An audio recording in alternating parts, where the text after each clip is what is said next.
We're joined now by Dan Hurley, the head coach of the Huskies. We see some hands up. Coach, would you like to tell us how your day's going so far? Then we'll take some questions. Yeah, good day. So, for us, just did a lot of our live work and the scout work for the game tomorrow at ASU. So I got a chance to see my big brother over there, and got to spend a little time with him. And now we'll do a lot of shooting and just let these guys get a lot of shots in the dome. Sounds good, Coach. Our first question will come in the front row on the left. Zach Braziller of the New York Post. Zach Braziller, New York Post. How you doing, Dan? What's up, Zach? Ask Nate this too. 3 of the 4 coaches here were high school coaches, and not really that long ago. How much do you think coaching in high school prepares you for this, number one? And number 2, do you think maybe the fact that you have these high school coaches could maybe help maybe other high school coaches who we all know they're really good high school coaches who just never get that shot? Yeah, I mean, obviously, there's opportunity to, at the high school level through trial and error without the college pressure to, kind of work on your craft as a coach. And then you have to do all things in a high school program. So, you don't have a dobo and 3 full-time assistants. So, you become a one-man show. So that experience, you get to develop in every way as a coach. You also too, you get a chance to witness and get to know a lot of college programs that recruit your players. So you see some programs that did it really well with your players, and you saw some other ones that didn't do a very good job with your players. So you learn a lot, from that aspect. And then I think with me, Kevin, and Nate too, we, I know I got to coach low and mid-major, so to have the high school background with the low and the mid-major coaching too, is obviously, prepares you when you get a high major job like the 3 of us have now. Coach up front on the left, Mike. Hey, Dan. Mike Anthony Hurst, Connecticut. What's up, Mike? What's up?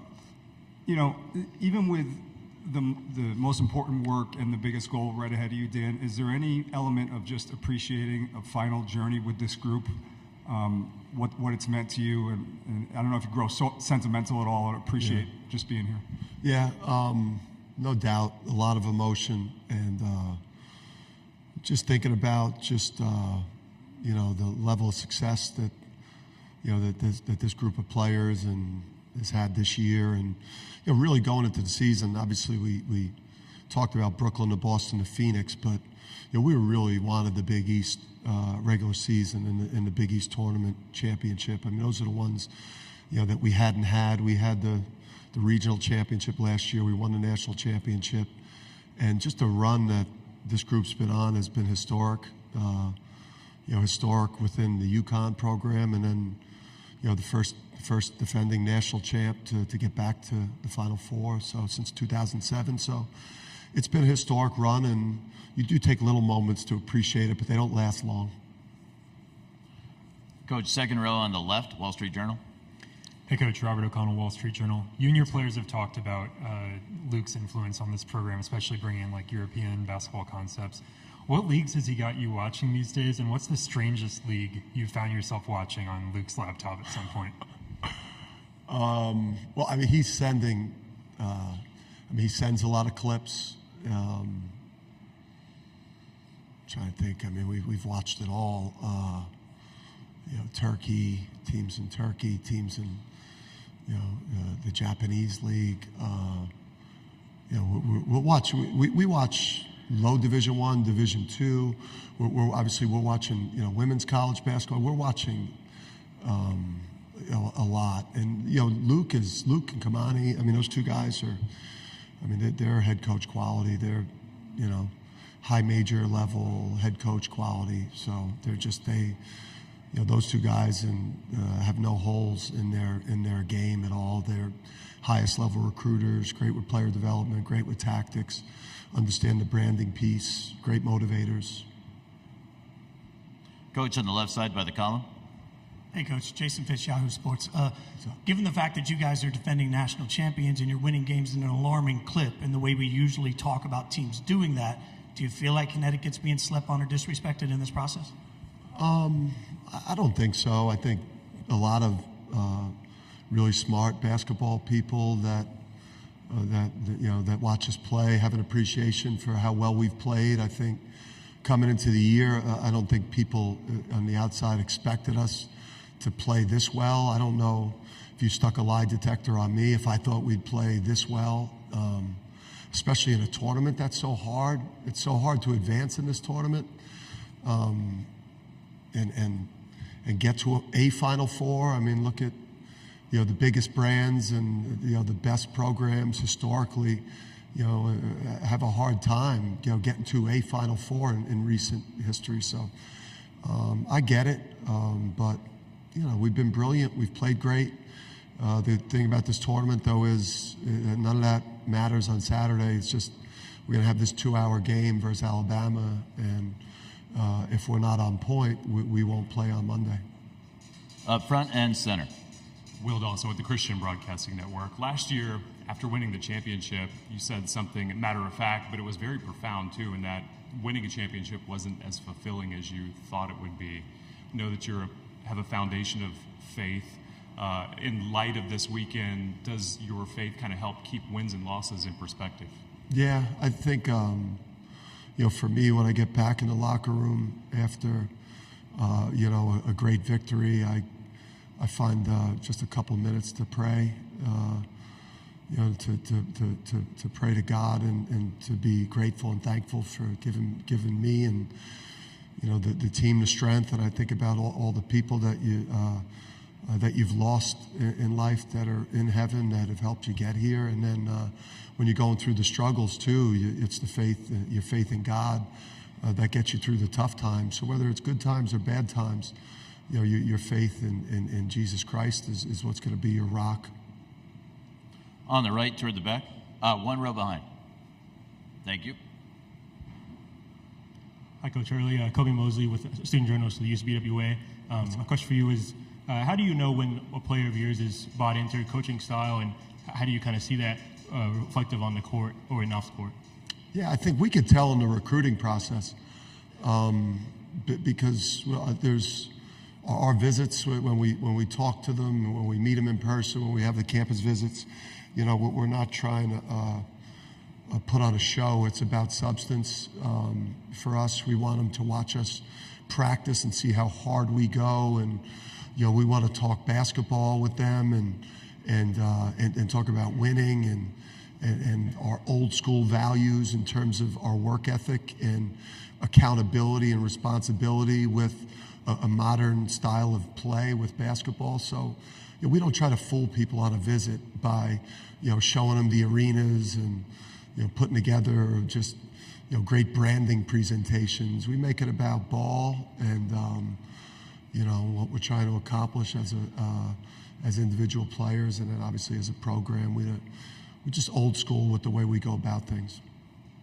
Up front on the left side, Jaden. Jaden Daly Dose of Hoops. All tournament, you've talked about how much pressure you've put on yourself to get Cam and Steph to this stage. Now, has that pressure ramped up? Has it intensified now that you guys are here? I don't know if it's ramped up. I think it's a pretty consistent. Obviously going into the tournament, there was a lot of pressure to get this team here, especially those guys. You run through the season the way we did, and just the Big East tournament and all that, and yeah, I mean, wanting to get them here, and now you're staring at a chance to make history. You're as a back-to-back, and just getting to that championship game and what that would feel like. But I don't know. When you play at UConn, we don't have the benefit of flying under the radar. We don't. So when you get to pressure moments, and everyone that's in the Final Four now feels pressure, we don't have more pressure on us than Alabama, Purdue, or NC State, because everyone here believes that they're going to win a national championship. So what helps us, though, is the pressure that we feel from the beginning of the season because of the history and the tradition, and the pressure of every game that we play in at UConn helps us when we get to these big spots, because we're not under the radar ever. So I think that helps us when we get out under the bright lights. Center of the room, Brendan. Hey Dan, Brendan Quinn from The Athletic. What's up? How are you? Were there any moments early summer, early off-season, whatever, when you had to kind of drop the hammer of that is over, everything is now going forward? And if so, what did those times kind of look like? I would say the closed scrimmage. I thought we had a really good summer. As soon as we saw how good Cam was, as soon as we saw how good Spencer was and Steph, I think we knew that we had a starting five that was going to be as good as what anyone had in the sport. And but then we got drilled in the second half in the close scrimmage at Virginia, and that was a real eye-opener, wake-up call there. We had a pretty good first half, and in the second half we got smashed, and that was we got back, and that was a real wake-up call going into the start of non-conference, because that was like right around the corner. You want to follow I up, was Brendan? seething. I was seething. But was part of you thrilled to see them get thumped like that and say, well, that banner only lasts so long? No, when you see, I guess when you taste that blood that first time, you don't know how the group's going to respond. I mean, you don't ever want to lose that bad. You don't know that your team is good either at that point. That was our first real live game, and just to get beat up like that in the second half of that scrimmage was jarring, because when you play bad and lose, no matter how good you are, you don't ever think you're going to win again. But we Fourth row, right side. Yeah. Hey, Coach. Kurt Kretschmar, Fox Sports Radio. Yeah. Heard in Hartford on 97.9. How do you think your boys handled the travel problems with the flight getting here after 3 a.m.? Yeah, I think we handled it really well. We didn't really talk about it. I know that there's a misnomer. I think a lot of the external things that you use, like the slights, the tweets, the being undervalued, underranked, players not getting their due, what have you. A lot of that stuff is really great during the monotony of a regular season, when like the dog days of February. But a lot of that stuff, you can't use it for as much when you get to this time of year. So, me being mad about the flights and all these different things, at this point of season, it's just everyone's super motivated. There's nothing but top teams out there, and no one cares if you're a little cranky because you missed your sleep cycle. Fourth row on the left side. Hi, Coach. Noah Butler, NAZ Sports. You started the season against a Northern Arizona team, and now you're back here in Phoenix. Was that kind of something you had planned going in, or is that just a coincidence? It's just Lumberjacks. They're the Lumberjacks? Yes. Yeah, that's why we got the Lumberjacks. Tim Russo, too, and Mad Dog. That was part of the deal, I think. They had to take him, and then we would do a bye game. And then Bob out here, and just Nate. Sometimes stuff just happens. Left side by the column. Hey, Ricky O'Donnell from SB Nation. A couple of the guys in the locker room were saying that they often see the old high school history teacher in you come out, referencing historical figures and using it as a teaching lesson. How much joy do you take in that and enjoy flexing those muscles? And I know your dad also had another job in addition to coaching high school basketball. How do you think that sort of helped you grow as a coach, having, other duties besides for just coaching ball? Yeah, I love that. I mean, I've been a high school teacher. I've taught world history, starting with the collapse of the Roman Empire, mostly focused on European history, but from the Dark Ages all the way through to the Reformation. I've also taught driver's ed, health, sex ed to co-ed classes at St. Anthony. Being able to, at 22 years of age, 22 years old, to be able to teach, sex ed at St. Anthony, co-ed classes, you learn how to control a classroom and keep an audience captivated. I think it's definitely helped me as a coach in the huddle. You know, and I think it also helps to you know, if you have other jobs, you besides just being a coach, I think it just helps you with perspective a little bit too. Thank you for that. We'll go up front to the right, Bill, and we'll also welcome in Donovan Clingan. Bill Road, let's go. Hey, Dad. I just have a question. It's been really intriguing to hear you talk about transfers and the portal and all that kind of stuff, because you've seen the whole evolution. And I guess I'm wondering, bottom line, has it been good for the industry? And if you were on the committee to like tweak it, yeah, what would the tweak be? Yeah, you know, it's tough because there's just a lot of situations that come up. You know, I don't know if it's maybe a situation where you give a player you know, like a one-time transfer, and then also if there's circumstances like a coach getting fired or a coach taking another job where there's, you know, more flexibility involved. You know, I look at my own situation, and obviously, you know, I'll reflect on that. What changed my life was having to stay at Seton Hall and you know, work through my own shortcomings and have to fix myself, and then also coming to the realization that I wasn't an NBA player, and that I needed to develop a skill set and a mindset that would maybe put me in a situation where maybe I wouldn't peak until my 40s and 50s, and it wouldn't be as a player. It might be as a coach or in business or another aspect in life. So, yeah, there's a lot of positive things about being able to get a change of scenery, and you just hope it doesn't create an environment where young people just run from fixing themselves, which is usually the issue. So. We're joined by Donovan Clingan from UConn. We'll continue with questions for Coach Hurley and for Donovan. We're going to transition into our question and answer period for those with the black lanyards in the full court press program. But first, maybe we'll take a half court press question on the left side, all the way back. This guy from the beginning of the year. Put your hand up, my man. Yes. Killian Johnson, Sports Illustrated Kids. Coach Hurley, what is the most valuable lesson that the players have taught you this year?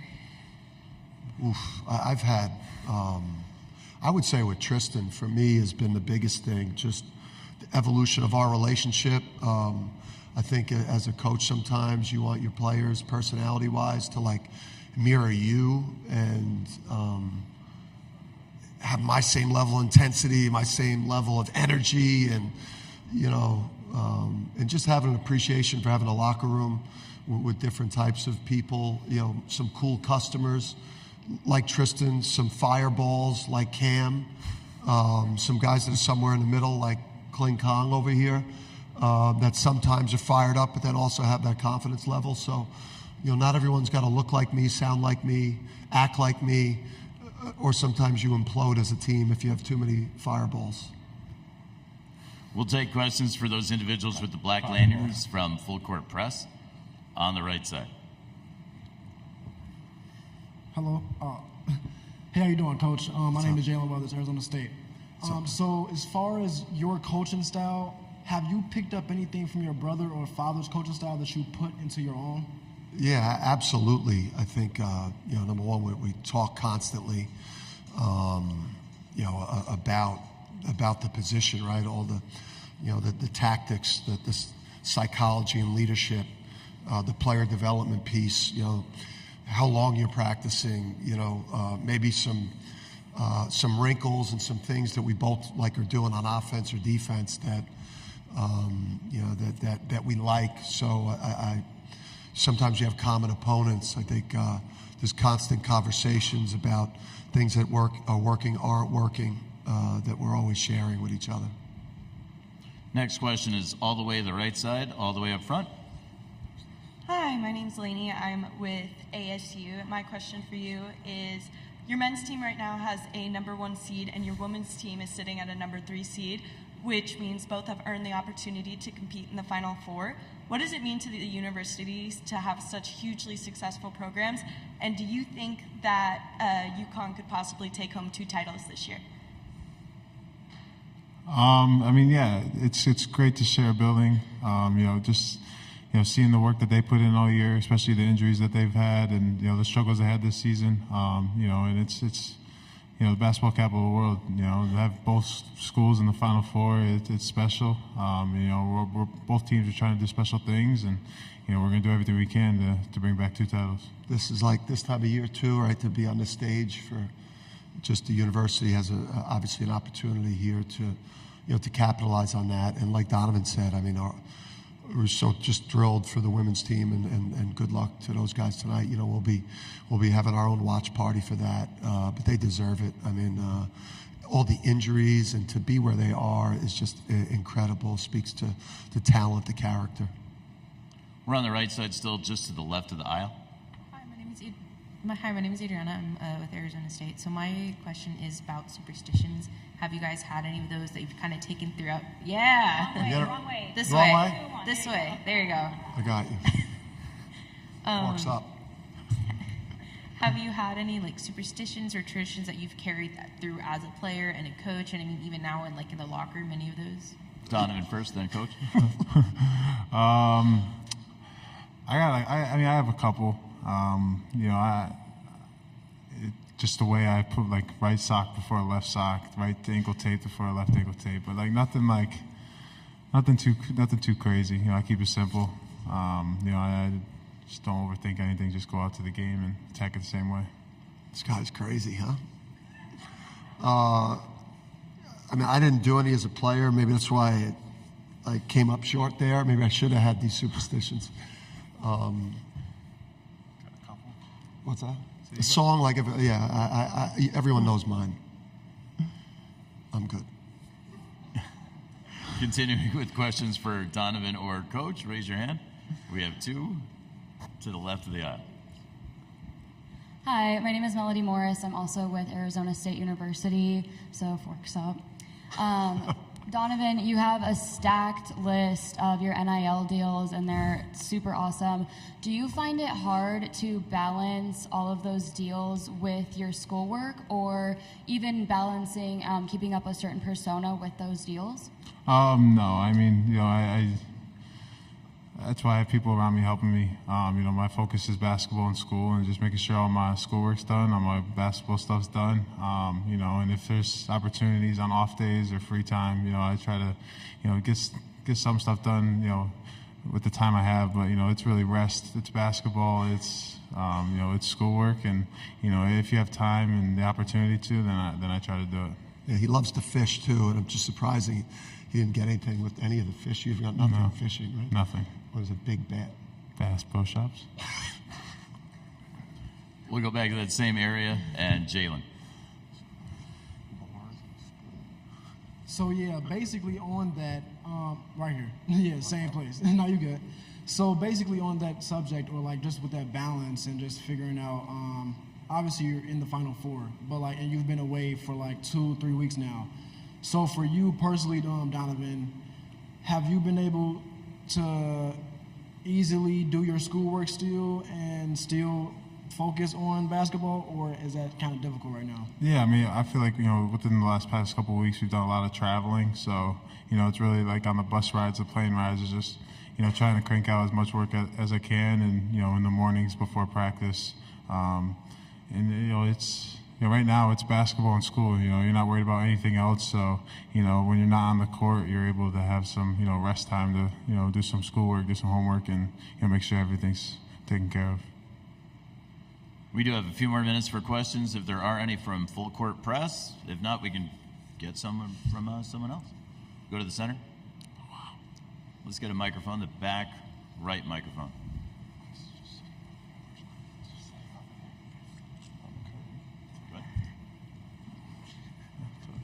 Coach Scott Sanduli, Cronkite Sports, right here in the middle. Sorry, bud. Also Arizona State. Let's go. So having a Connecticut kid in Donovan up there with you as one of your top players, what does that mean both for you as the head coach at UConn and for really the whole state of Connecticut that really is so passionate about UConn basketball? Yeah, I mean, I'm just, it means a lot more that he's 7'2". You know, if he was like 6'2", it wouldn't be as great. But, you know, I think just in general, if you're going to recruit a kid from Connecticut, it's got to be a home run. You know, like, because there's going to just be such expectations, especially with this guy coming in. You know, he just was, larger than life figure.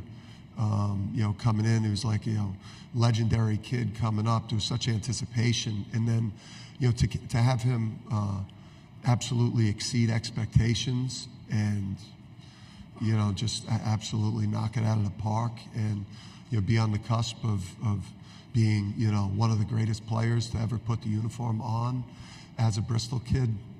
That's how you want it to work out exactly the way you hoped it would. Any other full court press questions at this time? All right, we'll take one on the left side. This is for you, Dan. Mark Ziegler, San Diego Union Tribune. You've been on both sides of this at Rhode Island and then with the Power Conference team. The fabric of the NCAA tournament is Cinderellas. With the NIL and with the transfer portal, unlimited transfer regulations, are you concerned that might wipe out the Cinderella because they're just going to keep losing their players every year? I mean, it's not going to help the Cinderella advance, but what I think it's done is it's created a lot more depth amongst the high majors. If anything, I think it probably hurts the blue bloods because I think that maybe players pre-NIL they were moved by the brand, the history, the attention, and I think that the Power Fives and the other high majors now, the NIL has balanced the playing fields against the blue bloods, is what I would think is probably even more impactful. We'll go up front to Bill, and then we'll close things out with Billy. Hey, Dad. I was just wondering, for those of us who've been covering this stuff for like decades, we've seen instances of players and coaches whose careers were ruined because of taking extra benefits and things like that. And when you look at some of the numbers, when you look at it and you look at the old clips, and the numbers were like nothing. If they were playing today, it would be unbelievable, So I'm wondering, how do you feel just as a coach and who's been through the system? Should there be some kind of, I don't know if the word is reparations or something to go back and, I don't know, expunge the records, or saying, listen, we realize this was probably not a good thing? Or, how do you feel about that? You know what? I'm probably not smart enough to figure out how you would do that. Obviously, there are missed opportunities, for a lot of players, that way. I'll say this: I personally coach hard. I coached these guys the last 2 years since NIL started. I've coached my teams harder than I've coached any teams, just because of everything that these guys now have at their disposal. The resources that the University of Connecticut and programs now invest in these players is not for their attendance. It's not to just to be on campus. It's to produce and to produce winning. And it's the way we travel. The residents, the full service dining that we have in our 40 million plus practice facility, the NIL opportunities. I coach the hell out of these guys because of everything that they get, and they have a responsibility to work harder and to represent UConn and to fight their absolute ass off to win games, for our donors, our fans, the university, because of everything that they get that past players didn't get. Going to wrap things up with Billy on the left. Right, Donovan? Yes, agree. Billy Witz with the New York Times. Dan, I understand that all the coaches at UConn go through CPR training, and I'm just wondering if you can kind of describe what that was like for you and how aggressive you were on the dummy. Well, I'm a certified lifeguard, I took, at Seton Hall, a couple of the classes I took that got me to my degree was beginners aquatics and then advanced aquatics. So I don't know if I still have the certification, but I'm a certified lifeguard. So I have all of those abilities, and obviously you take it seriously because you know of situations, with players and with staff members. So, we do the training every 2 years or so, and I'm a certified lifeguard. We'd like to thank Donovan, who's not a certified lifeguard, and Coach Hurley, who is, for joining us here in the main interview room.